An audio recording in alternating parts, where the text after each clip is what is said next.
Good morning, everybody. It's 10 o'clock, and we have a quorum. We'll call the meeting to order. Item 2 is approve the minutes of the July the 11th meeting, 2013. Mr. OSU just showed up. All those in favor signify by aye. Opposed, same sign. Ayes have it. Item 3 is start with our presentations. Jason, you want to talk a little bit before we bring up, or Andrew, whichever one. You have a search book in front of you. It should be the third item in the packet that I handed out there, the clear cover. Just want to review briefly why we're interviewing the 3 managers today to potentially replace GMO. They've just simply had a lot of team turnover. They've lost 2 of the most tenured PMs on the team in the last 2 years, really last year, and then just continued struggling performance. So with that, just wanted to briefly give a quick introduction for these 3, and then we'll invite Causeway in, who's here right now. All 3 of them bottom-up fundamental managers that have the majority of their assets in non-U.S. strategies. So all 3 of these firms that are presenting today, Causeway, Lazard, and Perford, all specialize in non-U.S. investing. They're all bottom-up except for Perford. They'll have a top-down input. So really when you look at sector country allocation, that's all a result of their stock picking, except for Perford. They have sort of a top-down input for investing in undervalued sectors and countries.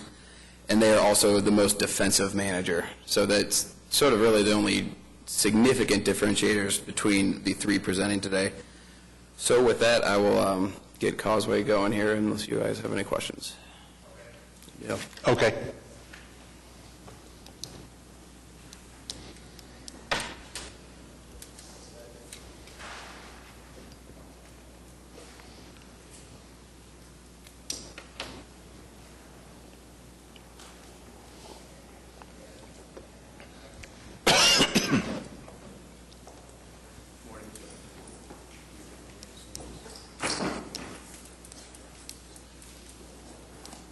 Good morning, gentlemen. You got about 30 minutes to do your presentation, so as soon as Jason gets the books passed out, you can use both. If one of you want to, Mutt and Jeff, and one of you on either one of y'all, you can do that, or just the one right there. Well, whichever way you appreciate like to do it. I think we'll share unless you want. All right.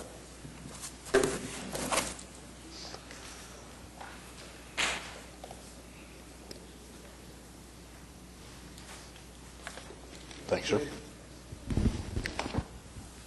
Great. Well, good morning. Morning, sir. Thank you for having us in. Thank you for your time. And we're looking forward to talking to you about Causeway and our international value equity strategy.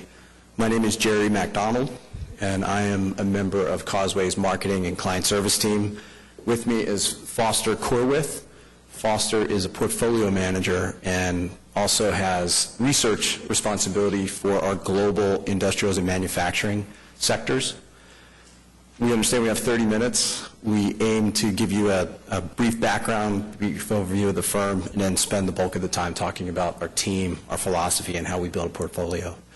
So unless there's any questions that you'd like us to cover outside of the typical people, process, philosophy, we can dive into the just a few of the pages that we have in that presentation book in front of you. Are there any questions? Great. I would ask you to turn to page 4 in the presentation book. And I'll give you a brief background of the firm.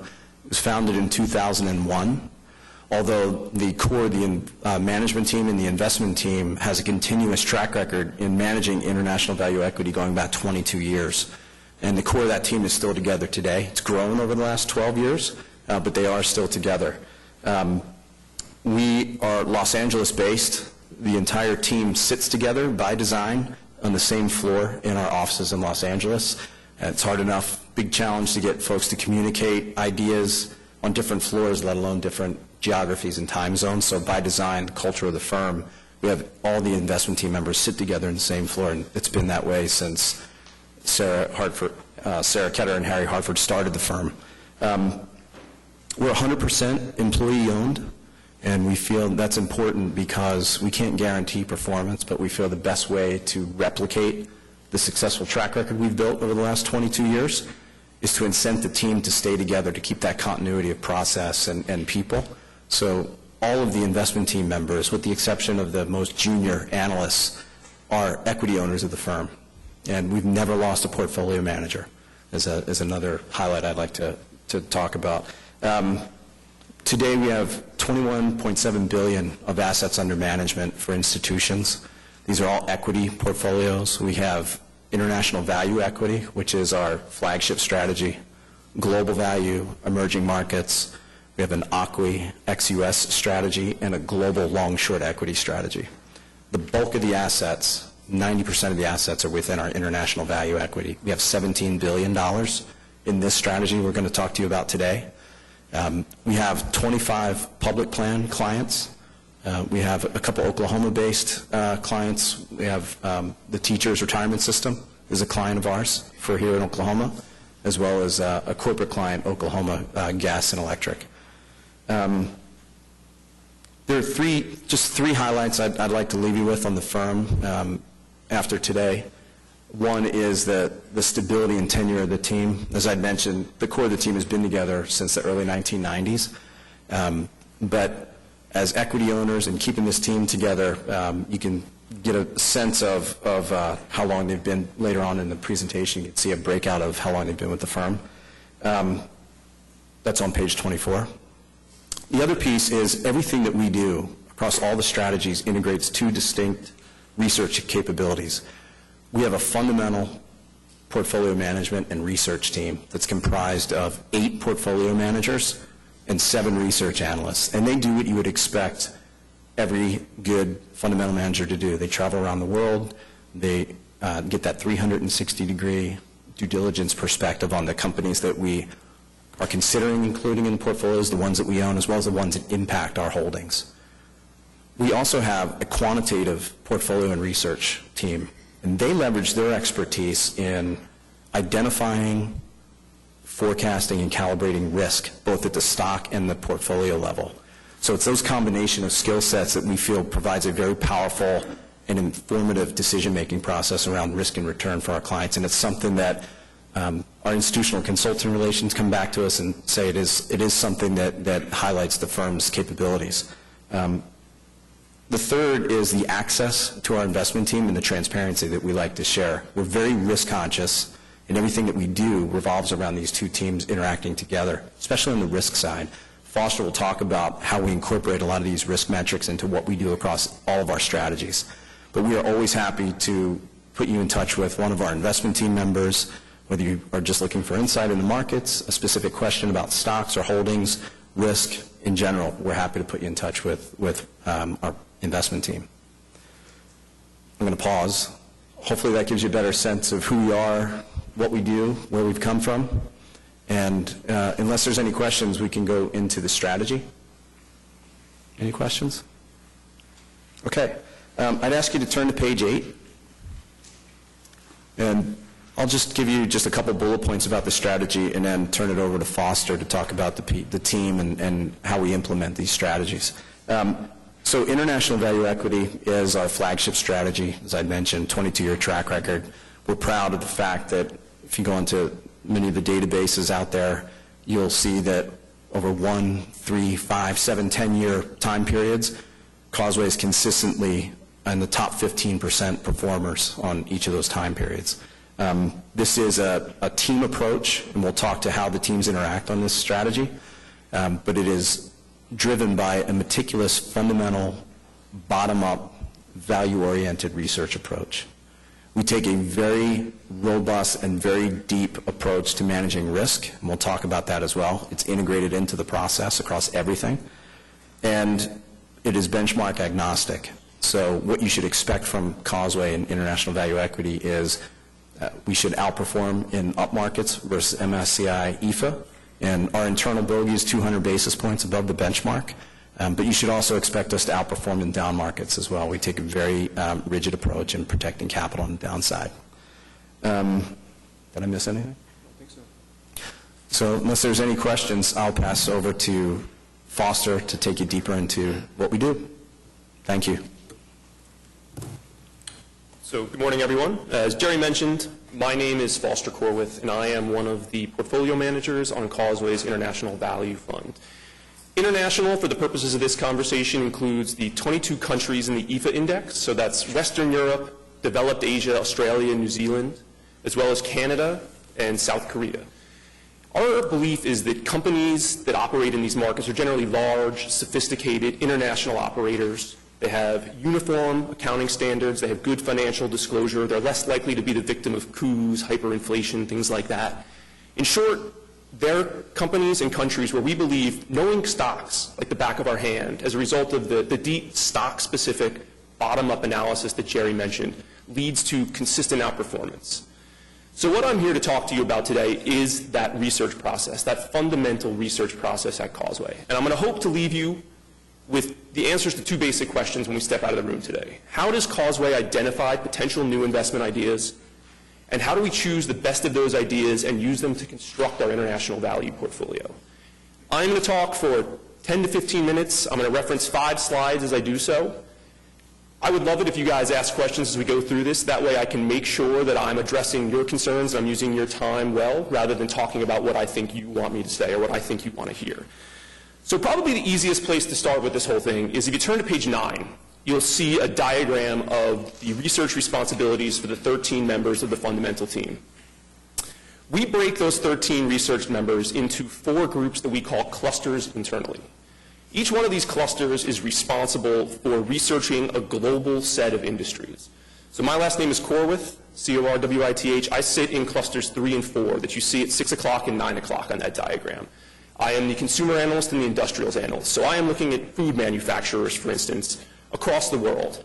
Be it Norway, Australia, Japan, Shanghai, I am looking at food manufacturers everywhere. I do the same thing with the industrial set. And I work with other analysts who cover sets of globally related industries. And that goes back to what Jerry was talking about, the collaborative nature of the process we employ.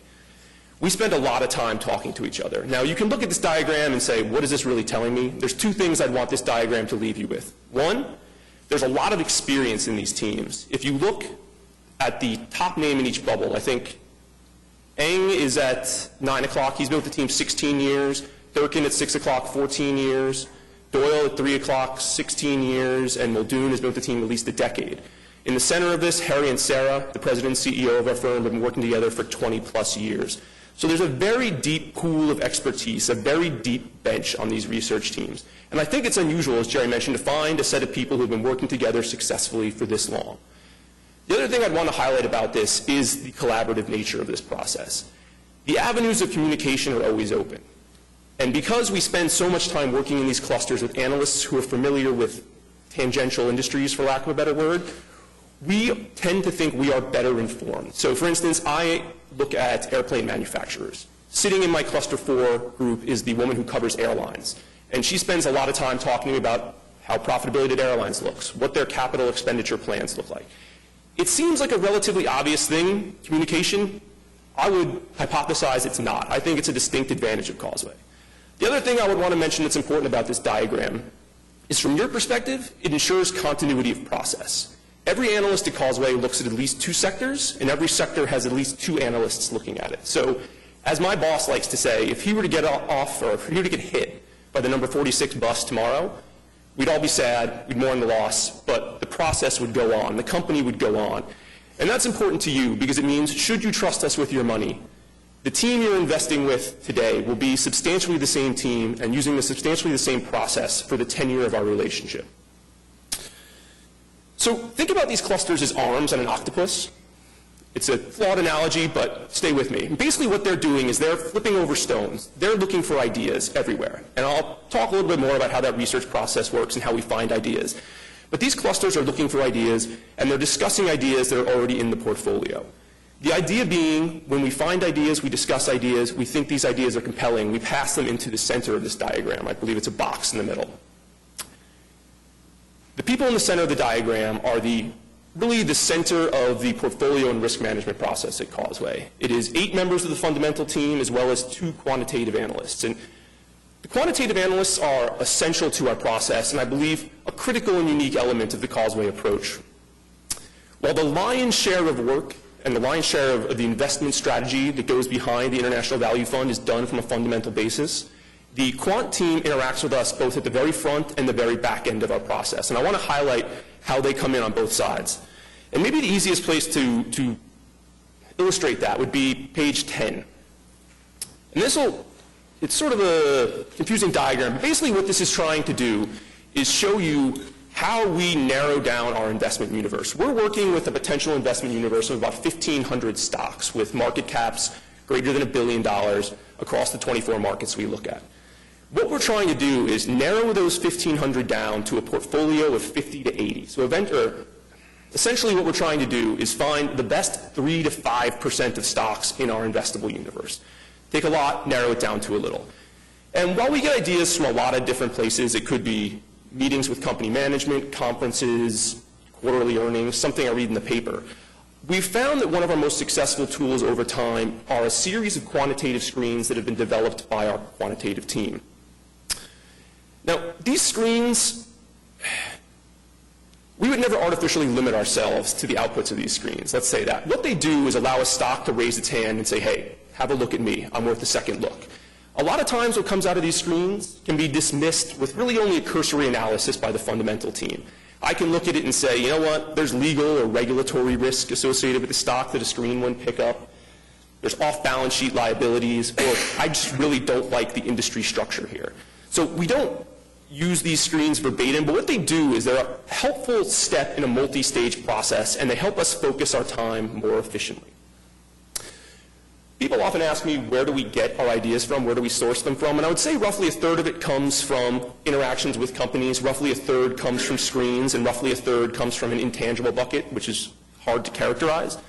But regardless of where the ideas come from, once we have a viable stable of ideas, we dig into companies. And that is really the heart of fundamental analysis. That is what 90% of my time is spent doing. And when I say fundamental analysis, I mean we are pouring through financial statements. We're talking to competitors, to customers, to suppliers. We're driving to the middle of nowhere, seeing factories and oil fields, going through mines. We're building out advanced financial models, and we're interviewing and interacting with the company itself. The idea behind this all is that we are trying to take thousands of data points and use them to triangulate a valuation framework that's appropriate for that stock. And that's important, because the valuation framework you use is often very, very stock specific. So what we want to do at the end of this process is take all these data points, fold them into a valuation framework that gives us a valid 2-year price target, a value we think the company will be worth in 2 years. And after we've done this work, if we think that the idea remains compelling, we take the idea to the larger group. Everything I've talked about thus far has been taking place within these small clusters. So if we have an idea, we like it, we've done the work, we understand the company, we bring it to the larger group. The larger group presentation process generally involves a relatively detailed write-up. I brought a sample of one here. And what it is it's a 20-ish page document. What it does is describe what a company does, why we think it's undervalued, and why we expect the value in the company to be recognized over time. It contains detailed financial forecasting. It does risk analysis, and it spends a lot of time thinking about, if we're wrong, what happens to this stock? How bad can things get if we've made a mistake? Jerry mentioned some of the quantitative risk control measures we have in place. We also do a lot of risk control at the fundamental level on the stock-specific basis. So we write these reports, we present them to the group. It's generally about a 90-minute presentation process, 45 minutes of which is formal presentation, 45 minutes of which is Q&A. And this Q&A piece is really important. It's really where the Causeway approach comes together. It helps us iron out analyst biases in the process. So you haven't heard me say anything about what I think European banks are going to do in 2014 as a result of Mario Draghi, or where I think China is going to go in 2014. Remember, we're all bottom-up analysts. We're looking at everything on a stock-specific basis. But part of that is we need to make sure that everyone in the room is using broadly the same set of macro assumptions when they're doing their work. And that's what this poking and prodding does. It makes sure that we are ironing out analyst biases, because we do not want to embed inconsistencies in the process.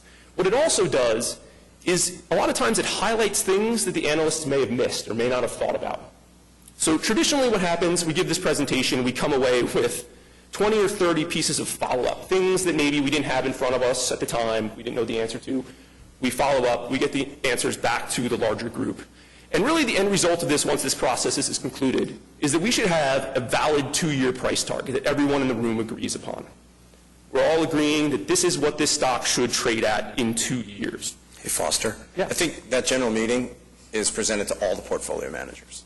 Yes, Just, absolutely. right. So the end result of this valid 2-year price target, you may ask yourself, why 2 years? Obviously, there's nothing magical about 24 months, but keep in mind that we're looking for great companies with perceived problems. There may be a management change, or they missed a product cycle, or there may just be cyclical issues affecting the industry. And our feeling is that generally it takes about 2 years for some of the noise surrounding these stocks to go away. The end result of this process is we narrow 1,500 stocks down to about 150 ideas that we feel we understand completely and have valued appropriately. So we're going from 1,500 down to 150, the top 10% of ideas. So that is the basic research process at Causeway.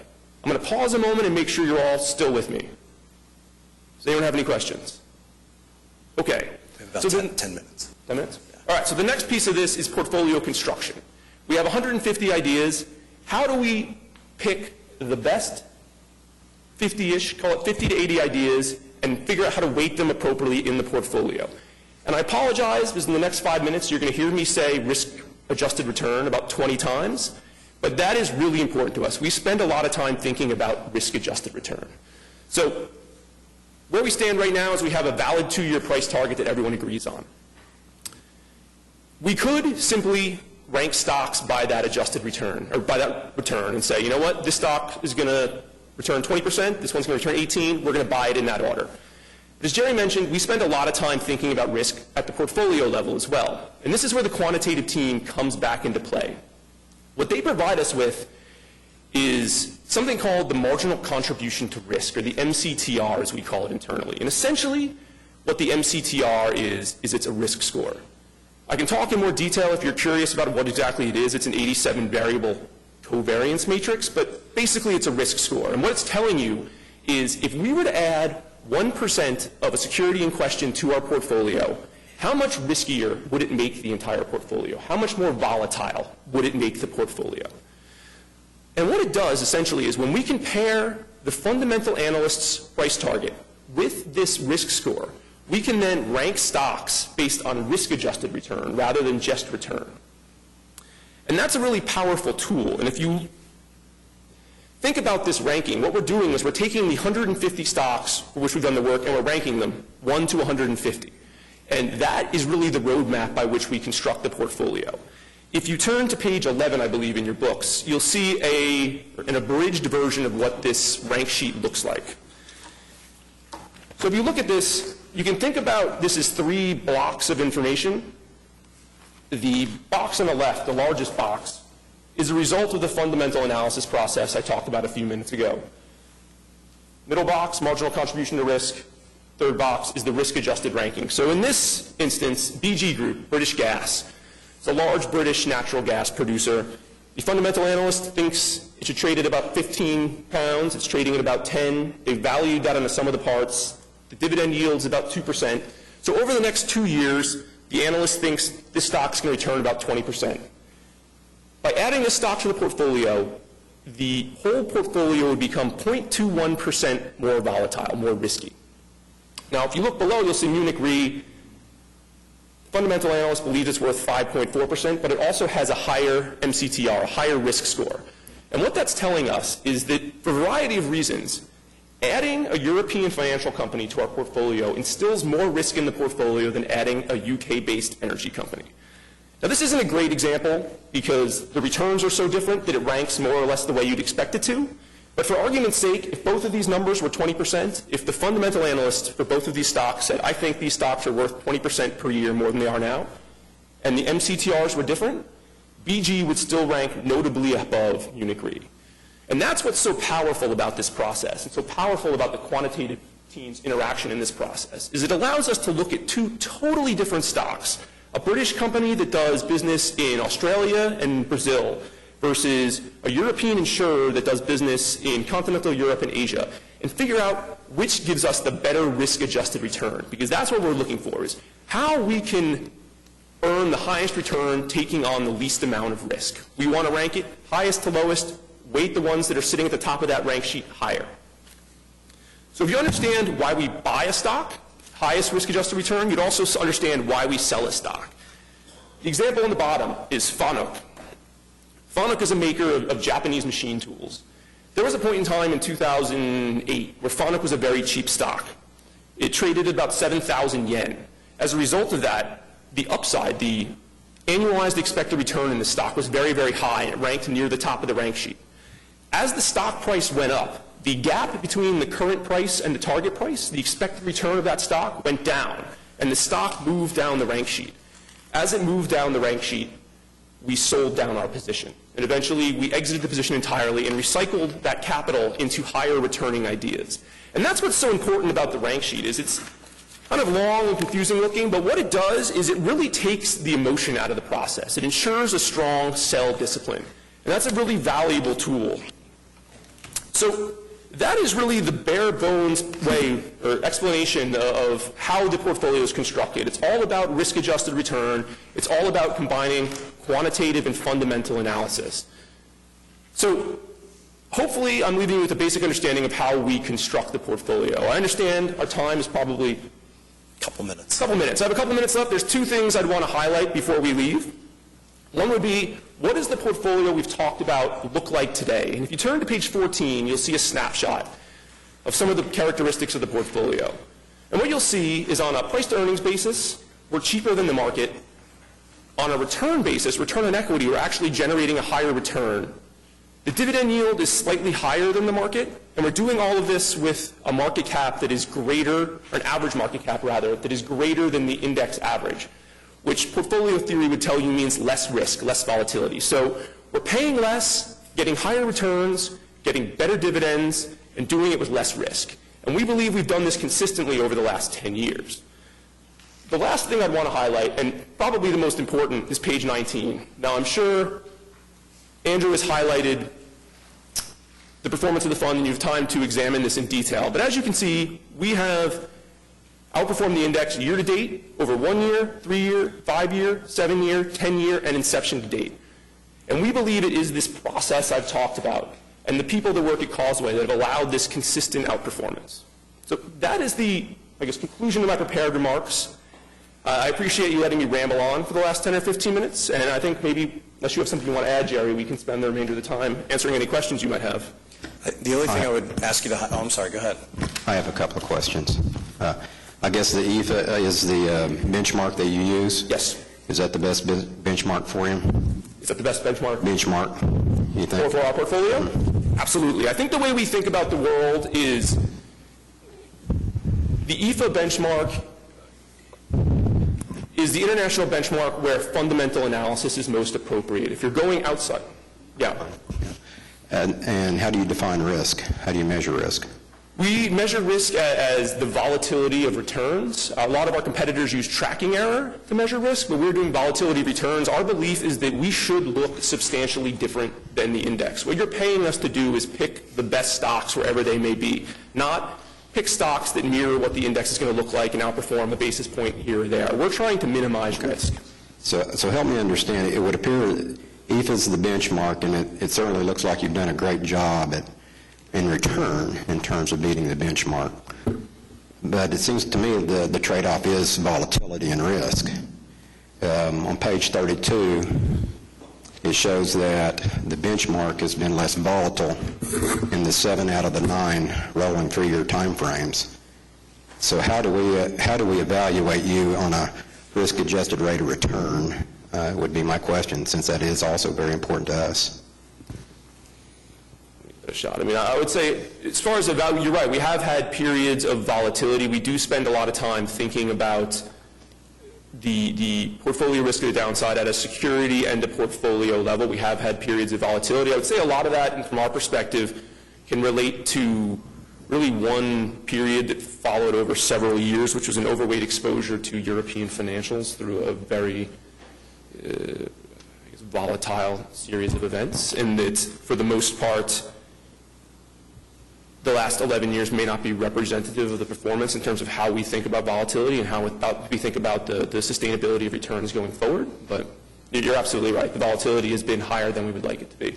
That said, we do have, and then going back to the quantitative team's interaction with the fundamental team, we have a portfolio manager meeting every Wednesday where we look at the volatility of the portfolio as it stands today, and we actively move that volatility measure up and down depending on where we think it is most appropriate. We will take more volatility if we believe we are being paid for that volatility, and I think that is also what you would see here, is that we will take on more volatility. We will be more volatile than the index as a whole if we believe the returns are there. And I think when you pair the volatility of the portfolio with the returns the portfolio you'll generated, you'll see that portfolio volatility is higher, but returns are also higher. We were being compensated for the risk we were taking on. Yes, you did get the returns. I just couldn't find, and help me if there is, I easily have missed it, if there's a risk-adjusted rate of return comparison to the benchmark in here. In our book, we on page 12. 10-year sharp rate of 0.86 for Causeway relative to the sharp ratio of the index of 0.36. So risk-adjusted returns are much higher. Page 12. Causeway in our book. Thank you. Happily. Any other board members have any other questions? Are there any type of environments where underperformance wouldn't be too surprising? Types of environments where underperformance would be too surprising. I mean, I'd say we tend to underperform in growth and momentum-driven environments when those factors are doing particularly well. So when markets are particularly toppy or expensive stocks tend to do better, those are markets where we would expect to underperform. The expectation would be while we'd underperform as the market was topping out, we would outperform as the market fell. So on a longer-term view, the outperformance, the alpha would still be generated, but yeah, in growth and momentum-based environments, we would underperform. Any other questions? Jason, you have anything else, sir? No. Okay. All right. Well, thank you, gentlemen. Thanks for We your appreciate time. it. Okay? Thanks very much for your time. You're welcome, sir. Thank you.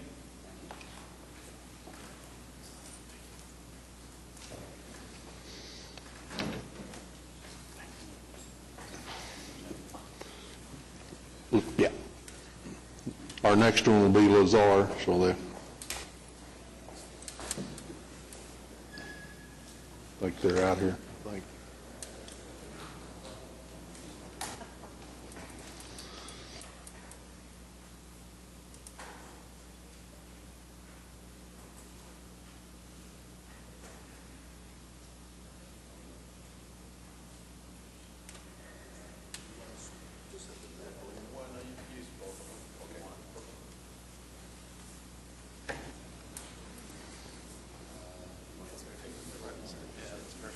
Good morning, gentlemen. Morning. We got two podiums, so you can either just share the one or that one, whichever way you want to do I it. think we'll split it up and we'll go back and forth. It'll be like a news conference. The news conference, there we go. Well, we got 30 minutes, so we'll let you, whenever they get the books passed out, you can start, and you're on. Yeah, while we're doing that, I'll introduce us. All right, sir. Tony Doty, Managing Director. I'm the head of our public fund business at Lazard Asset Management. To my right is Mike Powers. Mike is a Managing Director, and he is a portfolio manager on the team. And he's a Managing Director on the team. Sorry, I got a bad cold, so I can't protect my voice. But we're glad to be here. Thank you for inviting us. The presentation that we just handed out to you, we're going to cover three sections. So first of all, we're going to tell you a little bit more about Lazard Asset Management. Secondly, we're going to talk about how we manage money. And thirdly, we're going to talk about how we performed. And if you have any questions as we go through the material, don't hesitate to stop and ask us. And we will adhere to the 30 minutes. If you can go to page 3, we'll talk a little bit about the firm. And you'll see that the company was founded in 1848 in New Orleans when the Lazards came to this country. Several years later, the company was moved to Sacramento during the California Gold Rush. And in 1888, the company was moved to New York. So today we are a global company, and we're in two businesses. We're obviously in the asset management business, and we are in the corporate advisory business, or the M&A business. The firm had been a partnership up until May of 2005, when we went public. About a third of our stock trades. The rest is owned by employees and people close to the firm. So, and that is important because that's part of the retention package at Lazard. 2/3 of the assets in the asset management department are in either international equity, global equity, or emerging market equity. So we are a multi-strategy firm, but our core competency is in international, global, and emerging. The strategy that we're going to talk to you today about is called International Strategic. Excuse me. We manage a little over $6 billion in that strategy. That strategy is used primarily in a multiple manager structure similar to yours. We have a number of public fund clients that use us in that configuration.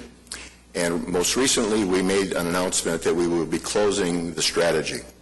And so any prospect that's in the pipeline, we will honor.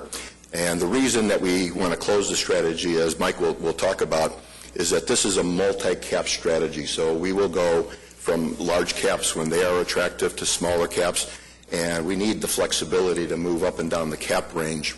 And so that's why it's capacity constrained. Tony, what are the assets today, and what have you closed the strategy for? The assets today are $6.1 billion. There's a number of prospects in the pipeline, so we're anticipating that the closing will probably be in the range of $7 to $7.5 billion, and then that will be it. And in the past, we've closed other strategies at Lazard, so we're used to closing strategies in a very similar fashion. And is this a hard close, or if you're in the fund, will you still be able to make additions? That's a good point. If you are a client, you can still contribute after we close the business. So when we talk about a close, it's a closing to new or prospective clients. Okay. And lastly, one of the things that we're most proud about is that this strategy has produced a very competitive record, and most importantly, the fact that it is consistent in changing market environments. So in rising markets, falling markets, we have done well. Over the last 11 years, 9 of the 11 years, we have outperformed. And in our business, that's a pretty good batting average. If you turn to the next page is the organizational structure. I won't spend a lot of detail here, only to tell you that as we've grown in size over the years, we've pretty much maintained a flat organization. So people in our business either do research, manage money, or work with clients. I mean, those are the 3 functions that we have, and that's important. We don't want to create a bureaucracy. There's 2 committees, the Oversight Committee and the Investment Council. Both of those are structured to help manage the business and to make sure that we allocate resources properly as market conditions change. On page 5, you see the disposition of our business. On the left-hand side, you'll see the breakout of our assets by client type. You'll see that public funds represent 24%, and corporate funds are about 42%. That's globally. If you were to just look at the U.S. piece, our public fund business is our largest business. And then on the right-hand side, you'll see the strategies. On the right-hand side of that pie chart, global, international, and emerging, those are the 3 largest components. The team is on page 6. It's a very senior team. There's 8 people. Half of the people are in London. The other half are in New York. And this team has worked together for a very long time. So many of these people have been with Lazard for a long time and in the industry for a long time. So this is a very senior group of people that manages money.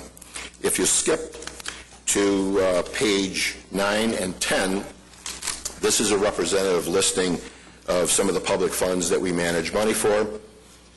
In total, we manage money for 90 public funds.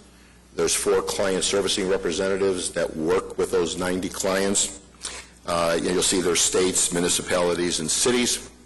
The clients that are highlighted in blue, we manage the strategy for those clients that we're talking to you today about. If we can go to page 11, and we'll talk about what differentiates Lazard Asset Management from our competitors, and there's 5 points on this page. So with regard to the investment process, you'll see that we're stock-driven. So when Mike talks about what the portfolio looks like with regard to country allocation and sector allocation, keep in mind that that's all driven by what stocks look attractive to us. And so it's purely bottom-up. We call ourselves a relative value manager, and as you well know, there's all kinds of descriptions about value management, but in our shop, value means that we look for companies that have very strong returns, that are priced cheaper than their competitors in the marketplace. So we always talk about buying a dollar bill at 70 cents on the dollar. That's what we're about when that discount, sorry about that. When our discount closes, I didn't get it all over me. When our discount closes, we basically... It's coming back down again. When our discount closes, we're looking for the next stock. That's what happens. You know, I'm Italian, and I have to talk with my hands. So when our discount closes, we're basically looking for the next stock. In our shop, portfolio managers and analysts are equally as important. So there's a partnership between the two and a sharing of information. And the reason for that is that we're looking for the inefficiencies or what other investors don't see in underpriced stocks, and then we're trying to exploit that. There's 2 other capabilities. We talked about emerging market capabilities, where we have over 50 people working in emerging markets. And so that's a large group of people that are dedicated to knowing what's going on in the emerging markets. And then also, as I mentioned earlier, this is a multi-cap strategy. So again, when we talk about consistency of returns, the 2 things that contribute to that are the emerging market component and the multi-cap, being able to move up and down the cap range. We have analysts all over the world, so that allows us to see management face-to-face and visit companies and to look for a differentiated insight, or in other words, what are the opportunities within these companies.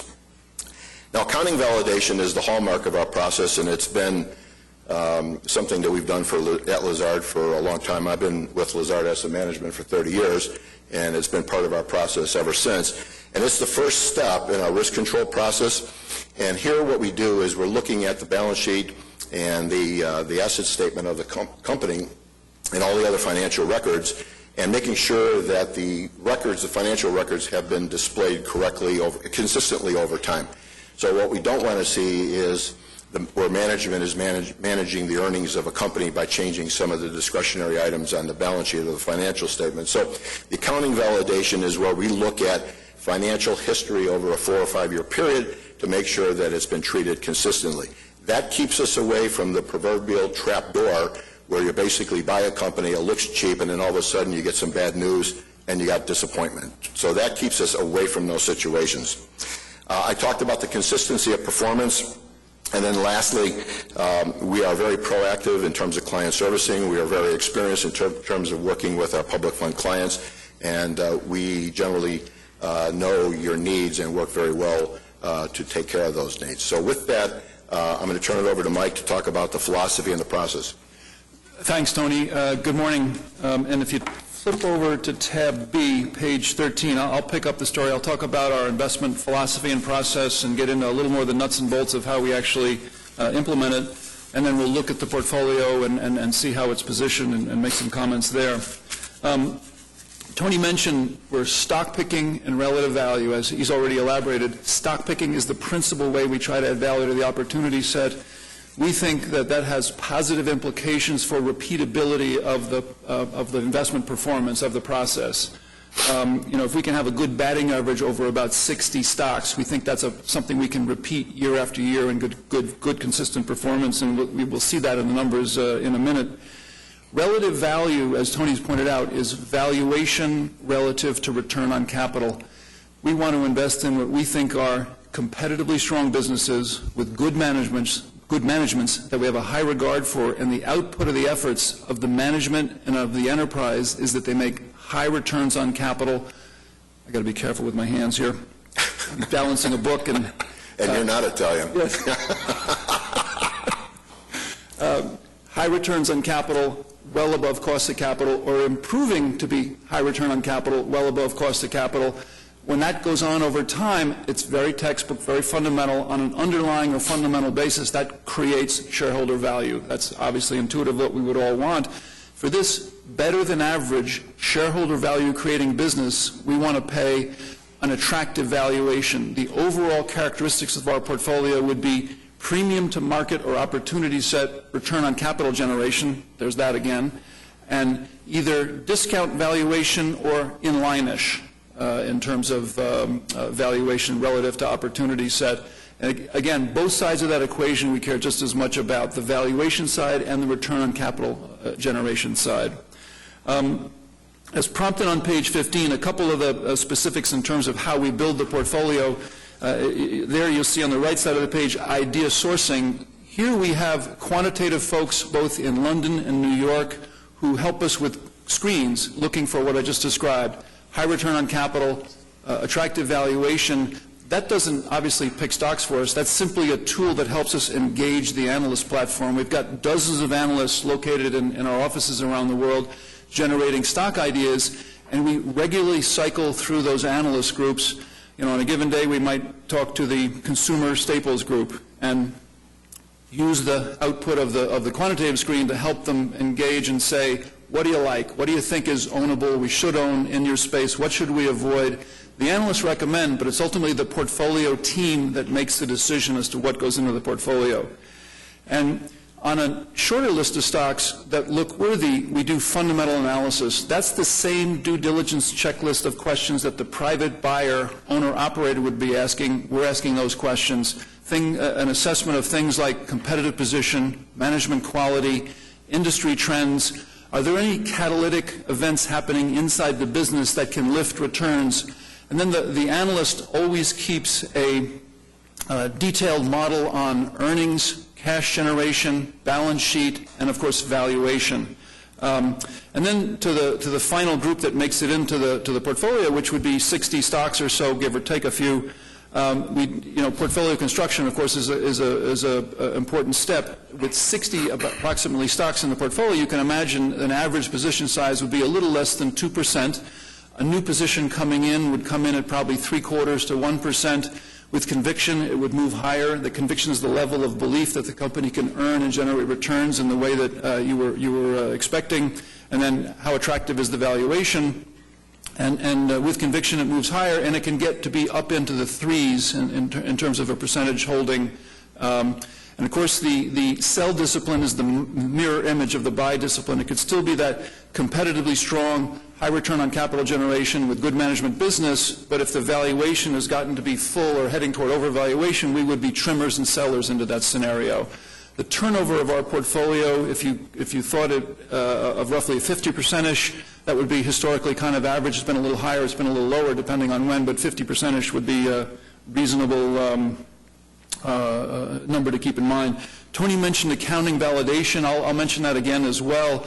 Here, we're not converting foreign accounting standards back to U.S. GAAP. We're validating, if you're looking for high return on capital businesses, we want to validate both sides of that equation. How much capital is employed in the business? What's the return stream being generated off that business? A great business takes a medium to small size pile of capital and generates a relatively large return stream on it. That's what we want to have in the portfolio, that or a business that's improving to become high return on capital. If you turn forward now a few pages to Page 20? Page 20. Page 20 in the next tab. Here, Tony mentioned this is an all-cap, all-world opportunistic portfolio. And so when I say all-world, I mean ex-US, of course. So here, let's focus on the small-cap piece of that of the portfolio and see how it moves over time. And so that's the orange line moving across the page. Over the roughly 12 years that the portfolio has a history here, you'll see that back on the left side of the page in December of 2002, back when small cap stocks were relatively inexpensive, you would expect us to own more. It's not a top-down decision of, okay, they're cheap, let's have a lot. It's stock-by-stock decision, but of course it makes sense that when they're cheap, you'd be finding more of them that are attractively valued. you can see that the small cap component, the under $5 billion U.S. market value component, has been actually a touch over 40%. Small cap stocks then go on a relative outperformance run. We were trimmers and sellers into that and got to be where in March of '07 we were at about 11% weighted in the small cap area in the middle of the page. And then valuation attractiveness builds, and so you can see that we've gone higher. And then most recently, we've been operating at roughly a third in terms of small cap, under $5 billion, mid cap and large cap exposure. And as of the most recent data point at the end of June, we were about 28% in small cap. That's an important component of the opportunistic nature of this portfolio. One other thing, point I'll build on page 21 is I talked already about good businesses, good management, high returns on capital, attractive valuations. You might listen to that and say, okay, I get Lazard. They buy what we would call compounders, great businesses operating at peak efficiency. Yes, we do that.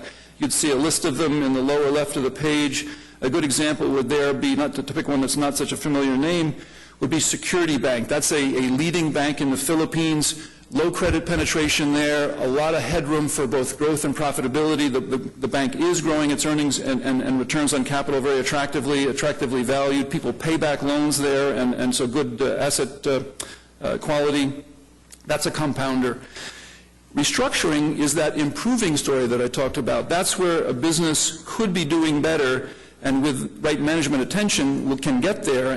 Anheuser-Busch InBev would be a good example of that. InBev is the Belgian folks that bought Budweiser, if you remember, not long ago. Budweiser, obviously great, iconic brand, but an undermanaged business with bringing best practices to them, which the InBev folks did. They were able to lift returns on capital to more sort of optimal levels, generate a lot of cash along the way, paid down acquisition debt. That's been a very good stock for us. An example of a stock where maybe the biggest piece of the investment thesis is valuation, that might be a business like BNP, which is a leading bank, is actually the leading bank in a relatively untroubled banking market of France. And there, currently, because of economic conditions in Europe, there's not a lot of loan demand. That's not a growing proposition currently. Back a couple of years ago when we took the position, it was priced just too cheap. This is a good bank, not growing at the time much, but it was priced then at about 0.5, 0.6 times book value. And as Europe's problems have eased over the last couple of years, this stock has re-rated higher back to closer to 1 times book. And so we've made a lot of money with the stock. That's where the principal part of the investment thesis was good business, can generate good returns, not really growing, but priced too cheap, and we do those as well.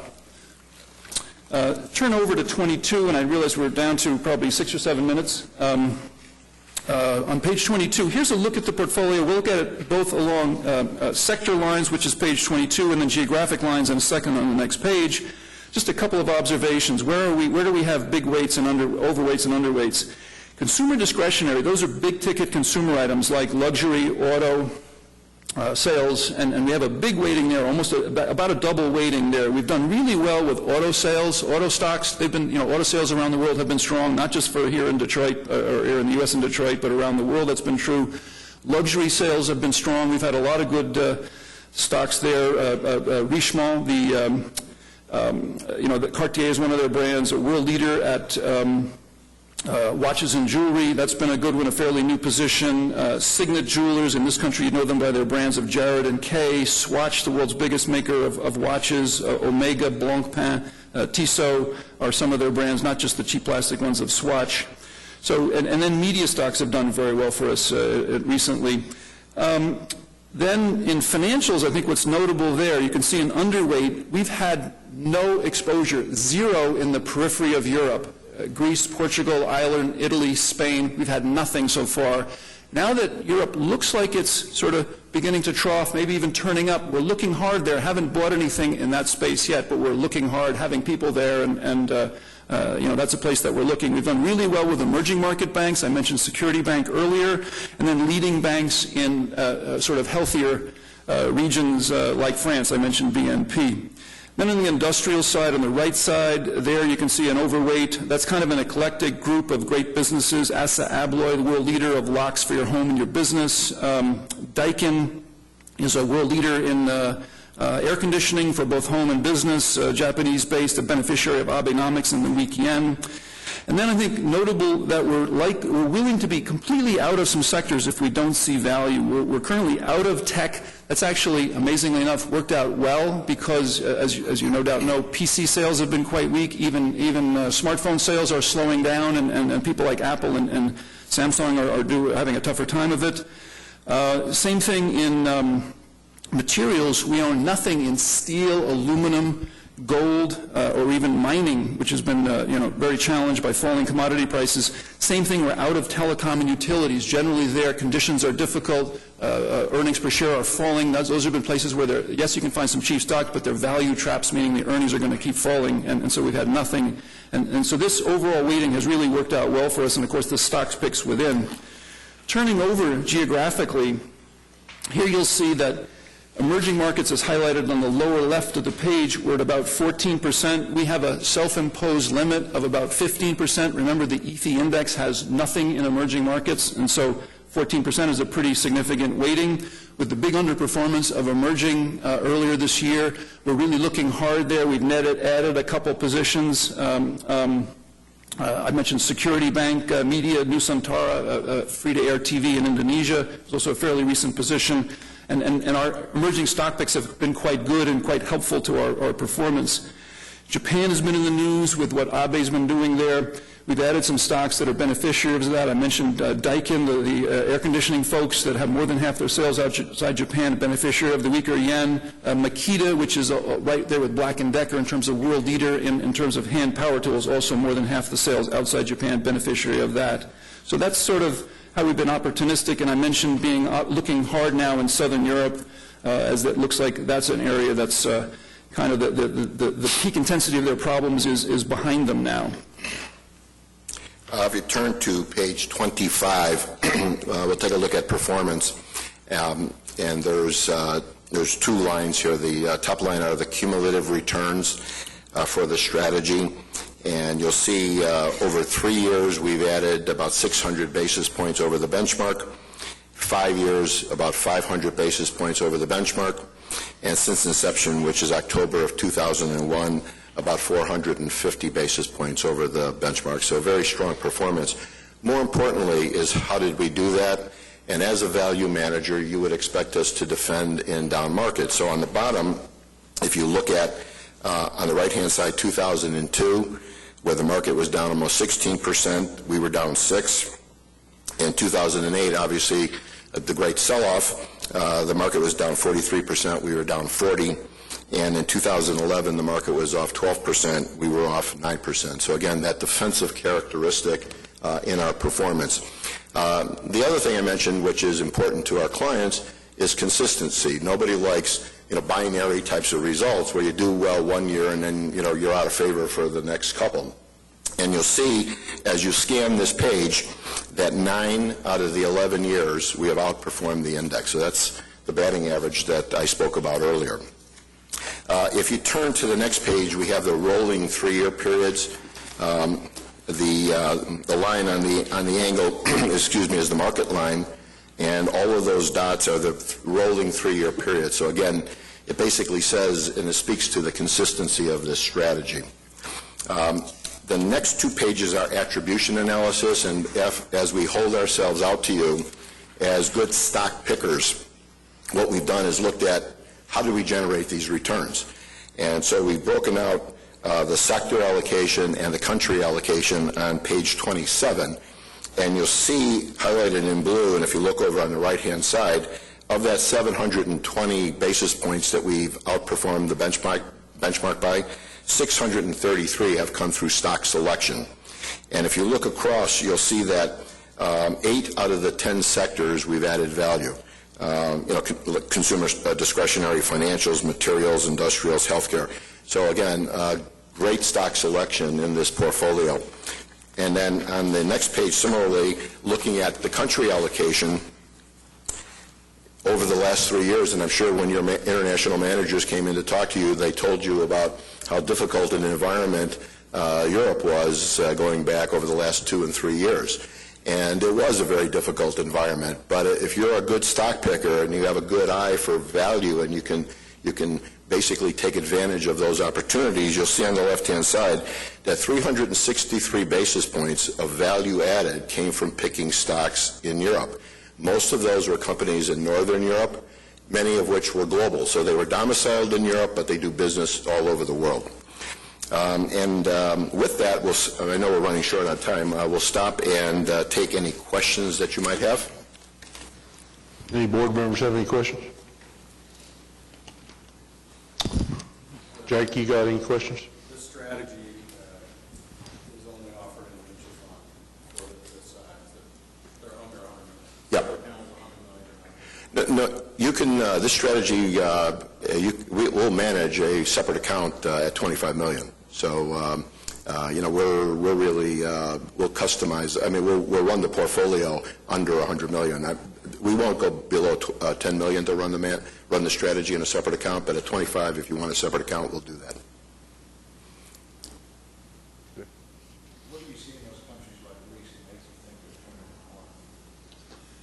turning the corner? Was the question, what do I see in Southern Europe and Greece? That's you're beginning to see Europe's the Eurozone PMI, Purchasing Manager Index, beginning to turn positive. In other words, leading economic indicators in places like are starting to turn up. Places like Spain, you're seeing real estate transactions, happen now. The market is clearing in terms of real estate. It's not frozen, and they are making some structural reforms in terms of getting more competitive in terms of what's the cost of doing business there. Can manufacturing there happen at a competitive, in a competitive cost way, and compete relative rest of world. So obviously there's been a big down cycle, but it seems to be now finding a bottom. Leading indicators are beginning to show that. Real estate activity, both in terms of values and transactions, beginning to indicate that places are getting better. Remember, Greece is very, very small relative to the world and to Europe and that area. Italy, Spain being obviously much more consequential, in Ireland. Any other questions? If not, well, thank you, gentlemen. We appreciate it. Well, thank you for your time and your interest, and we would love to work with you. Thank you again. Thank you, sir.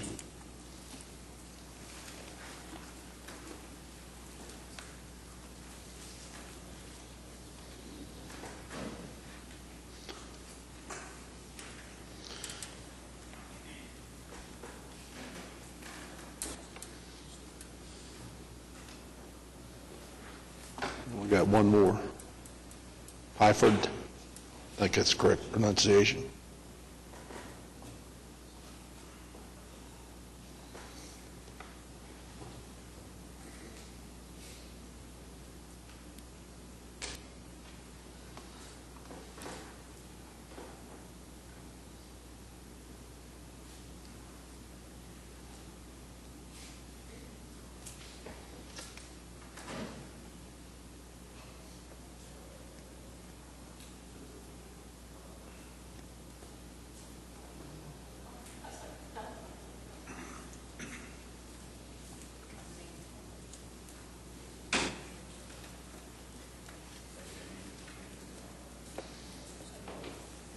Good morning.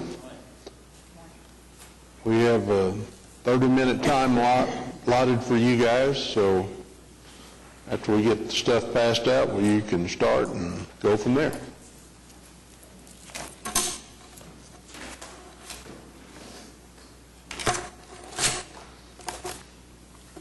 Good morning. Thank you.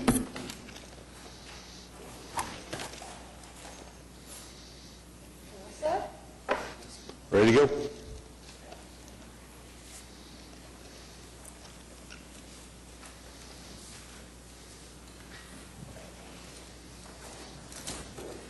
Well, thank you for having us here today. We're very pleased to be here to talk about how we can add value to your international part of your portfolio. I'm Jennifer Pedigo, and I'm the head of institutional sales and consultant relations for BMO Global Asset Management. And with me today is Tom Page. He is a relationship manager who covers this part of the region and specifically public funds as well. And then Paul Simons. Paul joined Perford in 1996, and he's been there since. He is one of our most senior investment people in the firm. He's on the investment strategy committee, and he heads Asia. So today, what the thought was, in the half an hour, what we'll do is Tom will give you a little bit of an overview about the firm, and then we'll spend most of the time talking with Paul about the investment philosophy and process and what a portfolio for you would look like. And we encourage questions throughout the way, and we'll keep track of time here, so if you'd like to ask anything, feel free, and we'll kind of direct that. We really appreciate being invited here today. We have a deep history with public funds, and I've been working with public funds and some of the people here for more than 15 years. And don't laugh and do the math. And we'd like to go ahead and start, and Tom can talk a little bit about the firm and who you'd be working with. Well, thank you, everybody. It's a pleasure to be here. From a structural perspective, the parent of Perford is BMO Financial Group and BMO Global Asset Management, and we see this as a unique relationship that brings with it several benefits. Really, Perford was bought in 2007 by BMO Global Asset Management, and what we can provide Perford is support in the areas of legal and compliance, and it really frees the investment team at Perford to focus on their clients' investments. And so we think that's a huge benefit. In addition, there's the other benefit, which is that we bring with us distribution and another layer of client service. So I'm in Chicago, I'm local to the central U.S., and I get through here on a regular basis. Not that that gets in between you and Perford, but that it's just another layer. Because of the time difference, what have you, if you need support, there will be people dedicated to your plan so that you can reach us, and then we can get you the information that you need.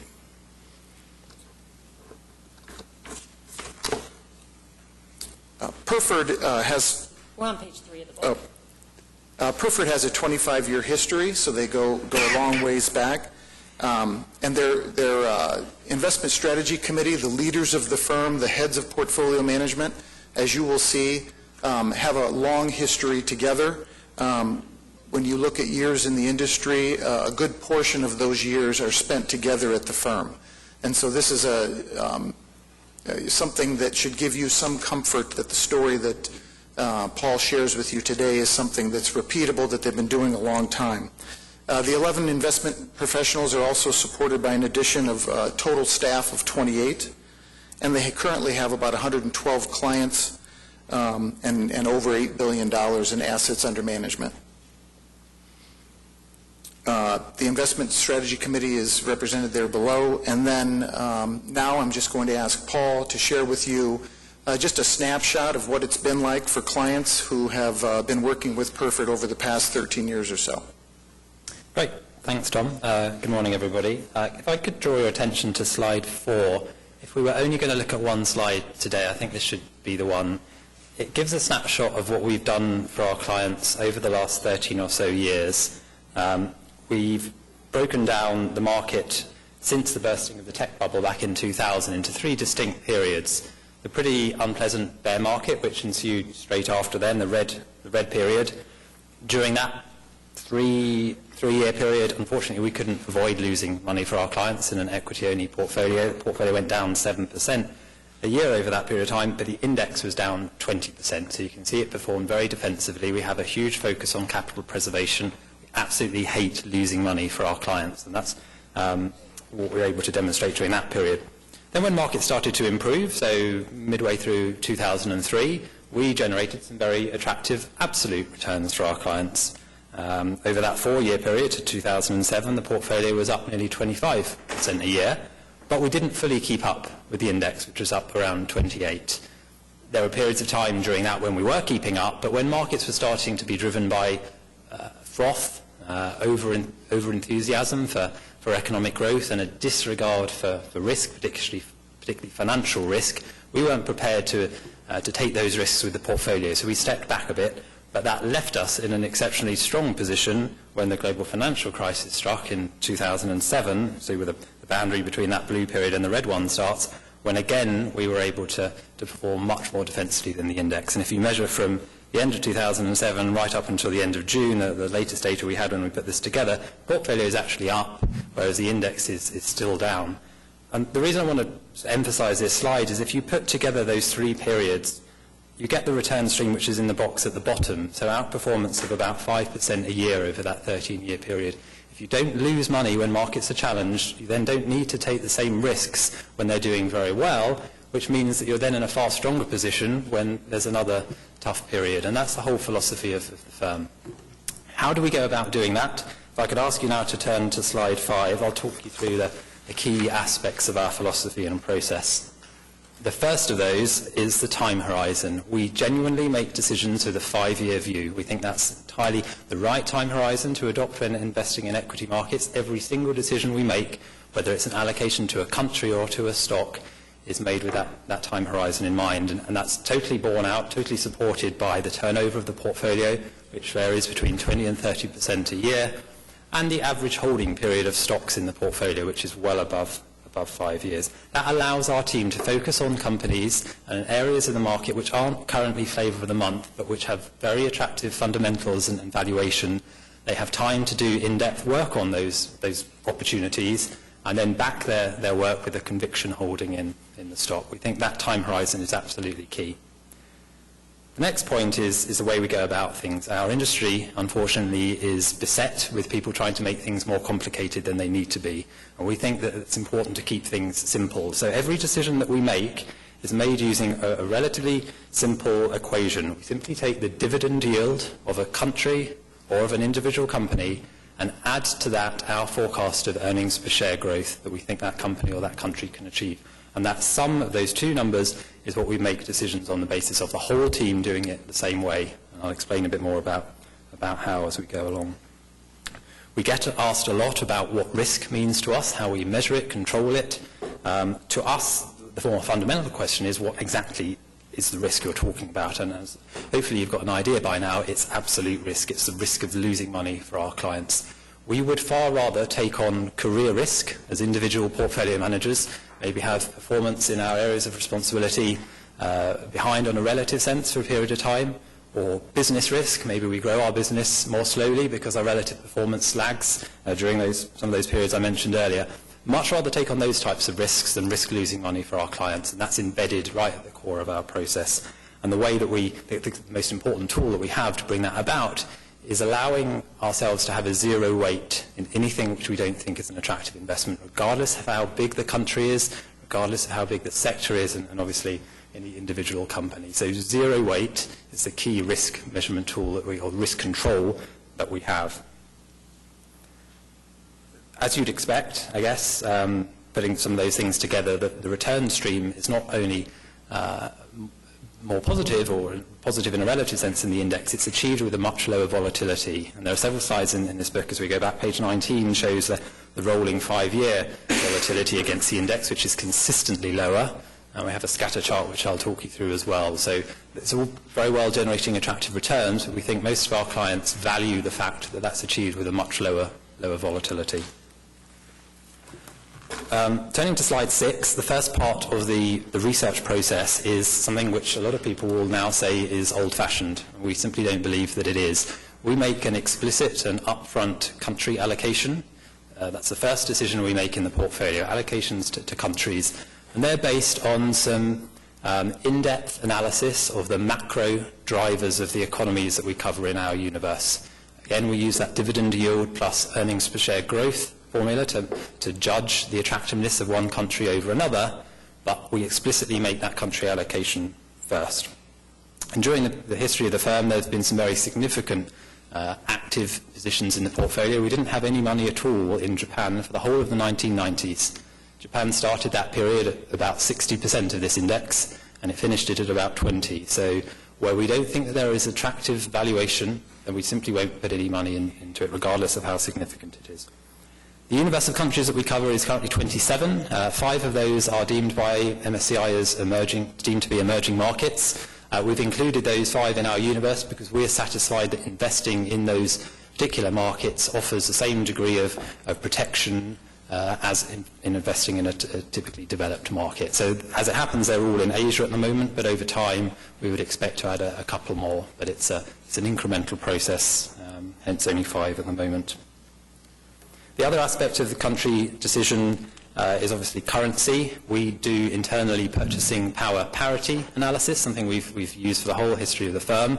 That's a technique which also has its detractors. People will tell you that it doesn't work, and they're absolutely right if you try to use it to predict what the currency is going to be this week or next week. But it has an uncanny ability of forecasting which currencies are overvalued in relation to each other and what direction they're likely to move in. When that analysis shows us that a currency is particularly overvalued, more than 25%, and yet we still think that there's a sensible case for investing in the country, then we'll consider hedging that currency. And at the moment, we have the Australian dollar hedged in the portfolio. That has fallen from about 110 against the US dollar to below 90 in the last couple of months, and we've protected our clients from that by having the hedge in place. Moving on to slide 7, once that country decision has been made, the process then switches to being a totally bottom-up one. The whole of our investment team are experts in a country or a group of countries. We've arranged ourselves geographically rather than in sectors. When I say arranged ourselves, we're all based in our office in London, but we spend a lot of time travelling to the markets that we're given responsibility for. The first thing that we do in each of those countries is work out which companies are not going to make it into the portfolio. This is a large cap product, so we have a minimum market cap of $1 billion US. It's also a very high quality portfolio, so we don't have stocks in it who rely too heavily on debt, and we screen out those whose interest coverage ratio is less than 3 times. The company can't pay its interest bill 3 times each year. When interest rates are where they are now, we think at some point there's a good chance they'll end up in difficulty, and we just don't want to risk having any exposure to that. We then rank all of those that remain in each country according to some characteristics which our analysis has shown are often good indicators of successful long-term investments: return on equity, dividend yield, and PE. And that gives us a list in each country once a quarter of companies that have attractive characteristics on those fronts. And if we don't own a stock at the top of that list, and we don't know why we don't own it, then that stock becomes a candidate for the rest of the in-depth research. It doesn't dictate anything. It just allows us to focus our attention and our efforts on those which are most likely to make it all the way through. What we do then is put together something called a stock sheet. Now there's a miniature version here on the side we're looking at, slide 7. The full-size version is on 25. I wasn't expecting you to try and deduce the numbers on here. It's just to get an impression of the amount of detail that goes into putting one of these together. We do it going back at least 5 years. The numbers that end up on this stock sheet have been taken individually, first-hand, by one of our team using the company's annual reports. We don't believe in copying and pasting data from Bloomberg or other database providers. It's very time efficient. You can get a lot done in a short period of time, but it's very dangerous. You don't understand what the numbers mean. There's a good chance that other people have made adjustments to them. You don't have the tools to make adjustments yourself. You wouldn't have read the notes to the company accounts. So all of our team are trained in accountancy either through MBAs or the CFA, and they spend a lot of time putting one of these together. It might take a number of weeks to get this up to a final form. We use the raw data to calculate a series of ratios, and the most important of those is return on equity, and the old-fashioned DuPont breakdown of return on equity into its 3 main components: margins, asset turnover, and leverage. And it's probably by now no surprise that we find companies much more attractive if they can generate growth by improving their margins and using their assets more efficiently, and we're much more cautious about those who can only do it by taking on more debt. So every single company that we look at in depth has one of these put together for it. The weakness, I guess, in this is that it is totally backward-looking. It tells us what's happened in the past, and it might have no bearing on what happens in the future. So for those that look attractive on paper, what we then do, and I'll turn you to slide 8 over the page, what we then do is conduct a meeting with the senior management of the companies that we're still considering. So every member of the team spends a lot of their time on the road to the countries that they cover. My team covering Asia, so probably spend more time getting there and back. And it's an absolutely essential part of the process. If a company won't see us, can't see us, then they won't be considered further. And the reason it's so important is that nowadays, unfortunately, the alternative ways of forming a view on a company lead you to rely on people who have a much shorter-term outlook. Analysts from investment banks or stockbrokers are paid to make recommendations with a 6-month or a 1-year view. No one does it with a 5-year view. So it's important for us to be able to sit down with the CFO or the CEO of a company and talk to them about what might change in the next 5 years to mean that the profits that they've generated in the last 5 years could be significantly different. So absolutely no shortcut to that. Once the stock is in the portfolio, then it gets revisited once a year as well to check that there hasn't been a significant change.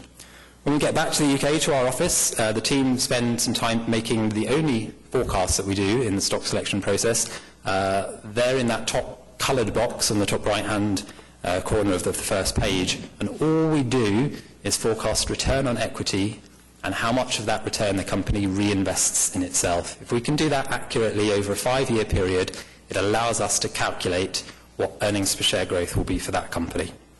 The final step in the process is putting that before our colleagues. Every idea that ends up in the portfolio has been vetted by the rest of the investment team. To this point, it may have only been 2 people working on it, but before a stock gets into the portfolio, the whole team scrutinises it. They see the stock sheet, they have that 24 hours in advance, and they're able to bring any questions or experience they have in similar companies to that idea. It's not a voting committee. One person decides which stock ends up in each country portfolio, different person in each country, but they have to demonstrate to the committee that they followed all steps of the process.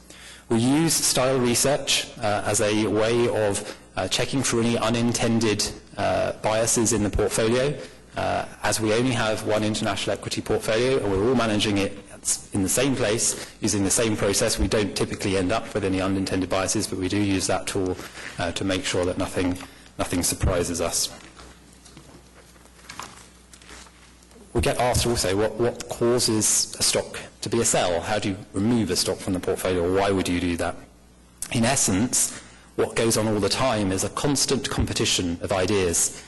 We're comparing the stocks we do hold with all those that we don't. But specifically, what would cause a stock to be removed from the portfolio is if it does very well. This is what we want to happen. We buy a stock which has an attractive combination of dividend yield and earnings per share growth, and that becomes recognised by the market. The share price moves up faster than its earnings or its dividends do, and gradually the dividend yield falls to a point where that combination is now not attractive and not more attractive than other companies we could buy. That's what we want to happen. Happily, that's what happens more of the time. What can happen, despite our best efforts, is that the other half of the equation needs to be changed. So there has been some deterioration in the fundamentals of the company that we didn't anticipate, and we have to go back and look at our forecasts again. If we have to reduce them to a point that the total is then unattractive, then again we'd be forced to sell the stock. Happily, that doesn't happen too often, but I'd be lying if I said it never did. And the final reason, I guess, that we would sell a stock is if we made a country decision. I said that was the first part of the process. If we decided, as we did several years ago, that we didn't want to have exposure to Thailand or any other country for that matter, then we would have to sell all the stocks in that country. The country decision has primacy. Even if we thought individual holdings were fine, if we didn't want to have exposure to the market as a whole, then we would sell all the stocks there. I can ask you to turn to slide 10. This is just a snapshot of the portfolio's characteristics, and it's a pretty consistent one as well. You can see there the dividend yield of the portfolio is significantly higher than that of the benchmark. The average debt levels in the companies in the portfolio is much lower than those in the benchmark, and yet despite that, the return on equity of those companies is much higher than the portfolio. That's, to us, a pretty magical set of characteristics. It says to us that if we can buy a group of companies who are in aggregate more profitable than the index, and they're more profitable yet rely less on debt, and we can buy that group of companies with a higher dividend yield than the market, then over time it should stand to reason that portfolio will outperform. So whilst the numbers obviously move from one month to the next, this snapshot is what we've been showing our clients for years and years and years. Moving on, slide 11 is the portfolio as it stands currently. We're very transparent about this. We have no problems in showing what the portfolio looks like. This is what we would buy for you if you were to hire us. It's what all of our international equity clients currently have. We only have one portfolio, and the whole team is working on all of that. You can see, just as a snapshot, and certainly we'll save time for questions on this, there are some pretty significant active positions in there, the most significant of which is Japan. We still are very concerned about the fundamentals of that market, despite the excitement which has surrounded it for the last 8 or 9 months. So the 9% weighting here is in contrast to a 21 or 22% weighting in the index. The euro area is a region which has concerned us for a long time. We think that they haven't solved any of the fundamental problems that the single currency created, and they merely stumble from one crisis to the next. So for the time being, we have an underweight position in the euro and no exposure at all to any of the markets which generate the headlines. So nothing in Greece, Spain, Portugal, Italy, one stock in Ireland who happen to operate over here. No banks in the whole of Europe, because we think they're far from attractively valued at the moment and will suffer significant stress if any country were to ever leave the euro. We can certainly come back to that. Let me press on for now, if that's okay. The next slide, number 12, is the industry exposure of that portfolio. And you can see that we have significant underweight in areas which are more cyclical, consumer discretionary at the moment, but are overweight those areas of the market where we have the most confidence in being able to make 5-year earnings forecasts. So the healthcare sector is one of those, telecommunications, that's primarily in Asia at the moment, and utilities. Very defensively positioned, and whilst markets are as expensive as we currently think they are, that positioning will continue. Slide 13 is a snapshot of the performance run to the end of June, something we're very proud about here. I hope this gives the impression of a consistent performance over the very long term here. Every period apart from the 1-year number is ahead of the benchmark. We don't apologise for being behind a market which is up 19% in a year. I think we would have to explain to you why we had outperformed that, given our focus on defensiveness and quality. The slide that I referred to earlier, I'd like to draw your attention to, is number 14. Now, I'm sure some of you are familiar with what this shows, but let me just explain it in case there are any who aren't. This is a plot of the returns of the portfolio since going back as far as we can to 96, measured to the end of June, and it plots the return of the portfolio, which is the red triangle, versus the index, the return against the risk in the portfolio, the volatility of those returns. And where you want your portfolio to be is in the top left-hand corner, top left quadrant of that chart, and that's where our portfolio consistently is. The last slide that I'll talk about for now are the performance statistics on slide 15.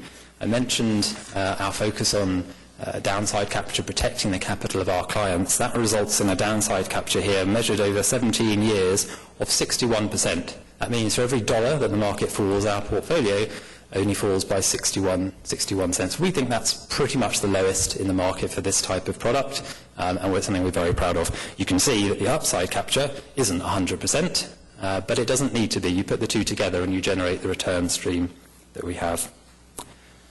So at this point, thank you very much for listening to me. I'll pass back to Tom. Does anybody have any questions for Paul? Okay, on page 16, what we've provided is just a sample of Perfor's client list. And what I'd like to just point out, maybe some local long-standing clients, Boy Scouts of America and the Samuel Roberts Snowball Foundation here in Oklahoma, have been working with Perfor for a long time with great mutual success. Also, I'd like to point out the state of Wyoming has recently hired us to manage a piece of their international mandate. Currently, Perfor manages about 29% of their AUM is for defined benefit public funds. And so it's a diverse list of clients, and public funds are well represented as far as Perfor's history and their AUM. Finally, just in closing, I've been in this industry 31 years. I've represented several different firms. What I believe are the most unique features of working with Perfor is that adherence to the 5-year time horizon, the coupling of dividend yield with their own earnings per growth estimates that they calculate themselves. What that helps them do is identify the highest quality companies in developed markets, and those companies give you great downside protection and allow you to participate in the upside run of the markets. So what I think that we have to offer is a solution that generates alpha on a regular basis, and it does it with a much smoother ride.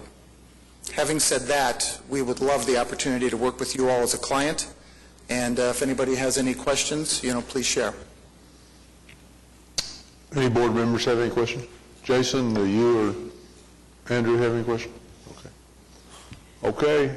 Well, Thank if you very not, much. we thank you all for your presentation. Thank you. Okay.